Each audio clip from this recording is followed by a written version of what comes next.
Hello लोगोफोर, नोंथांमोननि गेजेराव आं आरो मोनसे गोदान भिडिअ लानानै फैबावबाय। लोगोफोर, नोंथांमोननि गेजेराव आं दिनै बर'नि मोनसे समनि मुंदांखा फावखुंग्रि जनाली बसुमतारी बिथांनि सुंद' लाइफस्टाइल आरो बियोग्राफिनि सोमोन्दै सुंद'यै भिडिअ लानानै फैदों। आसा खालामबाय नोंथांमोना भिडिअखौ जोबजासिम नायलांगोन होननानै। लोगोफोर, फावखुंग्रि जनाली बसुमतारी बुङोब्लाथ' गोबांथारानो मोजाङैनो सिनायखायो जानांगौ। मानोना बिथाङाबो सासे बर' सावथुन मुलुगनिनो जेरावबो गाबनाय मिनिनाय गासै बिथिङावनो एक्सपार्ट सासे फावखुंग्रिमोन। लोगोफोर, जनाली बसुमतारी बिथाङानो जादों बाक्सा जिल्लानि बागानपारा बुग्लामारि होननाय मोनसे गामिनि। बिथांनि जोनोम खालारानो जादों बिथांनि अफिसियेल पेजनिफ्राय मोननाय बादिब्ला 1993 मायथाइनि 1 एप्रिल खालाराव।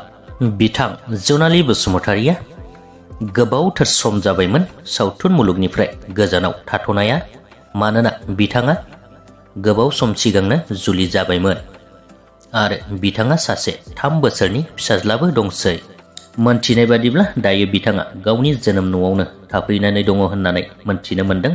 मानोना बिथांनिसिम हासबेन्डनि खोथा सोङोब्लानो बिथाङा गाबनायनि मोनसे रियेक्ट खालामनानै रिप्लाइ हरफिनो। बेनिफ्राय बेखौनो मोनथिनानै मोनो जि बिथांमोननि गेजेराव माबा मोनसे जाथाय जानानै दङ। बेनिखायनो दायो बिथाङा गावनि जोनोम न'आवनो दंफायो होननानै मोनथिनो मोनदों। लोगोफोर, बिथांनि मुंदांखा सावथुनफोरानो जादों खिथेर, फेलें दाजाथों, गाबा सोलायो आरो गोबांथार दङमोन। आसा खालामबाय नोंथांमोना जनाली बसुमतारी बिथांनि सुंद' सोमोन्दै मोनथिनानै एसेब्लाबो मोजां मोनबाय। बिथांनि सोमोन्दै आरोबाव आबुङै मोनसे भिडिअ लाबोफिननो नाजागोन। दासिमनि बिथां जनाली बसुमतारीनि सोमोन्दैनि भिडिअआबो बेखिनियानोमोन। भिडिअखौ नायनानै मोजां मोनदोंब्ला लाइक खालामदो, लोगोसेनो चेनेलखौबो साबस्क्राइब खालामनानै लाब्लानो जाबाय।